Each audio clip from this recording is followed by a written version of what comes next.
ഇയാൾ യഥാർത്ഥ വർഗവഞ്ചകനല്ലേ? ആ വർഗവഞ്ചകന ആണ് എന്ന് പറഞ്ഞപ്പോൾ അതിനെക്കുറിച്ച് എന്താണ് പാർട്ടി സെക്രട്ടറിയെ കുറിച്ച് പറഞ്ഞത്? പാർട്ടി സെക്രട്ടറിയെ കുറിച്ച് ഗോവിന്ദൻ മാഷിനെ കുറിച്ച് എന്താ പറയുന്നത്? ഇയാൾ ആരാണ് ഇങ്ങനെ പാർട്ടി നേതാക്കന്മാരെ കുറിച്ചൊക്കെ വളരെ മോശപ്പെട്ട രൂപത്തിലേക്ക് പറയുക?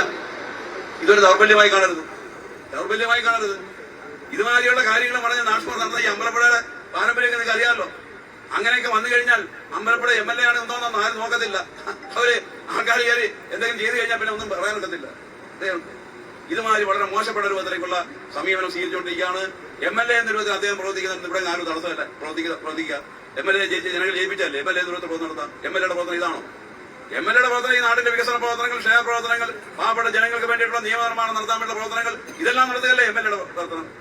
ഇവിടെ വന്നിട്ട് CPM വിക്കറ്റ് കയറുക, CPM പ്രവർത്തകരെ ആക്ഷേപിക്കുക, CPM നേതാക്കന്മാരെ ആക്ഷേപിക്കുക, CPMന്റെ മുഴുവൻ പ്രവർത്തകരും കള്ളന്മാരും കൊള്ളക്കാരുമാണെന്ന് പറഞ്ഞത് പറയുക. ഇങ്ങനെയൊക്കെ പറയാൻ പോയി കഴിഞ്ഞാൽ എവിടെ ക്ഷമിക്കാവുന്നതിന്റെ ക്ഷമ പരമാവധി ഞങ്ങൾ ക്ഷമിക്കല്ലേ? ആവശ്യമില്ലാത്ത വിധത്തിലുള്ള പണി നേരിട്ട് നിങ്ങൾ നേടിയല്ലോ.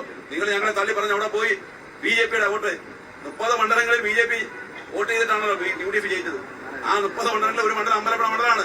ആ അമ്പലപ്പുഴ മണ്ഡലത്തിലും BJPക്കാരൻ നേരെ അപ്പുറത്ത് വോട്ട് ചെയ്തിട്ടാണ് സുധാർ ജയിച്ചത്. BJPയുടെ വോട്ട് കൊണ്ട് ജയിച്ചു വന്ന ആളാണ്. ഒരു സംശയമില്ല കാര്യത്തിൽ. അങ്ങനെ BJPയുടെ അതാണ് മറ്റുള്ളവരെക്കാൾ വ്യത്യാസം എന്താ? BJPയുടെയും കോൺഗ്രസിന്റെയും വോട്ട് ഒരേപോലെ മേടിച്ച് ജയിക്കുക. അങ്ങനെ ജയിച്ച ആള് സ്വാഭാവികമായിട്ടും വഞ്ചനാപരമായ സമീപനം സ്വീകരിക്കുക. ആ സമീപനം പാടില്ല. ഇത് അവസാനിപ്പിക്കണം. CPMന് നേരെ നടത്തുന്ന ഈ വെക്കിട്ട് ഏർപ്പാടുണ്ട്, അത് അവസാനിപ്പിക്കുന്നതാണ് എത്രയും നല്ലത്. ഇവിടെ സൗഹൃദ പ്രവർത്തകൻ പറഞ്ഞ പോലെ ആ രൂപത്തിൽ ഞാൻ പറയാൻ ആഗ്രഹിക്കുന്നില്ല. എന്തായാലും ശരി, ഇതുമാതിരിയുള്ള പണി അവസാനിപ്പിക്കണം. അവസാനിപ്പിച്ചില്ലെങ്കിൽ ജനങ്ങൾ കൈകാര്യം ചെയ്യും.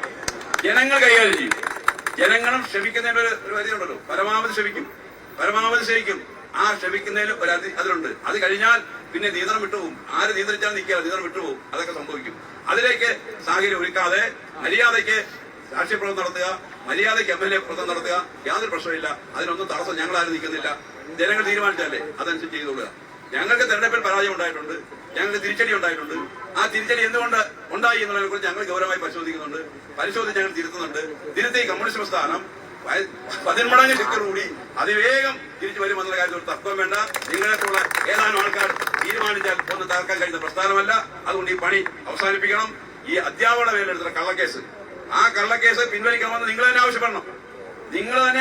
പോലീസോട് ആവശ്യപ്പെട്ടില്ലെങ്കിൽ നിങ്ങൾ പറഞ്ഞിട്ടാണ് കള്ളക്കേസ് എടുത്തത്. ആ കള്ളക്കേസ് 2 അധ്യാപകർക്കെതിരെ കള്ളക്കേസ് എടുത്തതിനെ സംബന്ധിച്ച് ഗൗരവമായ പ്രശ്നവും വലിയ ജനകീയ സമരം പ്രതിഷേധം ഉയർന്നവരും അത് വലിയ രൂപത്തിലേക്ക് മാറും. അങ്ങനെ മാറാതെ അടിയന്തരമായിട്ട് ഈ ടീച്ചർമാർക്കെതിരെ എടുത്തിട്ടുള്ള കള്ളക്കേസ് അടിയന്തരമായി പിൻവലിക്കണം.